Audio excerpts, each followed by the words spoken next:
board. Hey, the Guiris are back. Episode numero cuatro. Back at it again with Miguel and Andres. We're going to talk about just a general mindset for how to think about rules. I don't like to do rote memorization. I think that's a lot more difficult.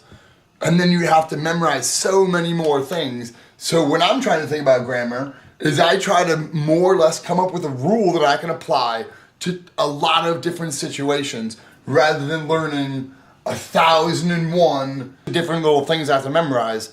I think it's a lot easier to just blanket statement, this is how you do it, and then I can do it in any situation. Let's just dive right into it as far as one of the rules. Let's go with estar versus ser. That's a very simple one. A lot of people still have problems with it. So I'm going to say, when I was in high school, we learned a rhyme. It was, for how you feel and where you are, you always use the verb estar. You know? And so that kind of thing. And then I've also learned it, in subsequent classes, like more specific lists of like, this is when you use ser, this is when you use estar. And that to me was always a little bit more complicated. Because then if you think about it, you're like going through a sentence, you want to say the verb to be, and then you have to like, in your head, grind through this list. Oh, is it on this list? Oh no, it's not on that list. Let me double check, make sure it's on this list. Oh, it is on that list. And then you say it. That to me takes way more time. And listen, my brain can do that, but it's a lot more difficult for me to do that than to just know, okay, things that change are estar, things that don't change are ser, and like that's very simple, or just like something I can change in a moment. Like I can be, soy el presidente, yeah, I'm the president right now. That doesn't mean I'm going to be the president forever, but that's not something that can change 1 minute to the next minute. Like processes have to happen, things have to happen. But if I'm happy, then if I'm happy, then I'm happy in this moment. That can change from this moment to the very next moment. Something can happen that can make me sad. So that can change. That would be estoy alegre, not ser, or not soy alegre. But I was gonna go even one step further than that. Something with aburrido, there are certain words that you can use with ser and estar, and that was another kind of complicated one, and they mean slightly different things. But if you think about it with the rule I was saying, to me it's a lot easier. Like, so if you say aburrido, that can mean either bored or boring, depending on which verb you're using. So if you say, estoy aburrido, if that's something that can change in the instant, that would mean I'm bored. From one instant to the next instant, you can be bored. Oh, something interesting just happened. Now you're interested. Versus with soy aburrido or mi profesor es aburrido, because that's not something that changes.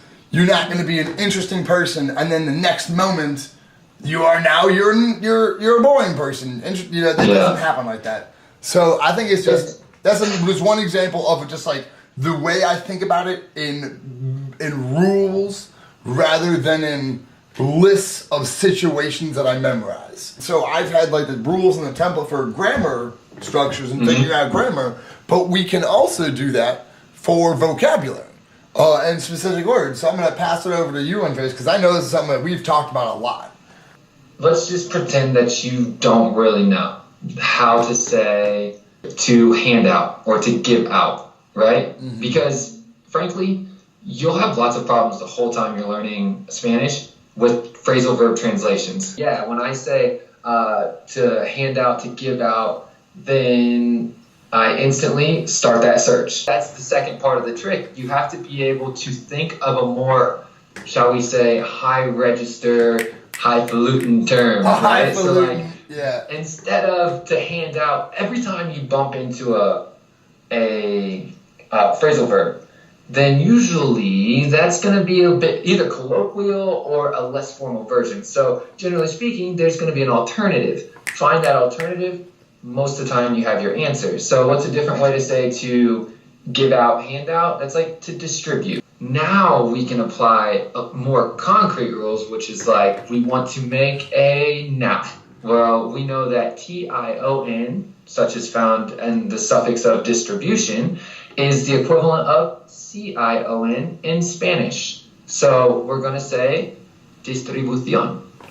And yeah, so the word is the same, changing those letters. And the coolest thing now is even if you didn't know how to make other modifications, you now have the infinitive minus its last two letters, right? Every verb can be categorized into three. It's either AR, ER, or IR. There's not like a hard, fast rule either about deciding if it is AR, ER, or IR, but I think that in short time, you'll pick up on things not being like declarir. Yeah, exactly. I was gonna say that. Like, I swear to you, and that's another thing that I would say is your ear knows a lot sooner than your brain knows. If I'm ever between two things, I say it out loud, and then my ear will know, oh, that sounds right. I feel like I've heard people say that before. Even if my brain is like, oh, I don't know, my brain's in sure, my ear will be like throwing out red flags. So trust your ear. That to me is another huge tool that people can use, is just understanding even if you don't think about it consciously, if you've watched a TV show and you've heard someone say that, or you heard someone say that in passing on the street, your ear will recognize, oh, that sounds correct, or that doesn't sound correct. Anyway, y'all, we had a lot of things to talk about. We have a lot of ideas on this particular subject. Some shortcuts, some general tips and tricks from the Dos Guiris. Andres, you got something to say about that? Hemos desviado un poco del tema y hemos explorado aún más otras cosas y han sucedido un par de cosas también no previstas. As always, it's been an absolute placer. And como suele pasar, you're still not wearing a shirt, which I find hilarious as always. I'm in the process of cleaning my clothes, and I'm going to donate them to people that need them more. What buena gente. Hear that? What a great dude. Even more incentive to tune in next week for our next installment of Dos Guiris Sin Guia. Anyway, from both of us here, pasta y huevos, y'all. Y ciao, bacalao. Ciao, bacalao. You heard it here first. Anyway, that's it for us. We'll see you next time.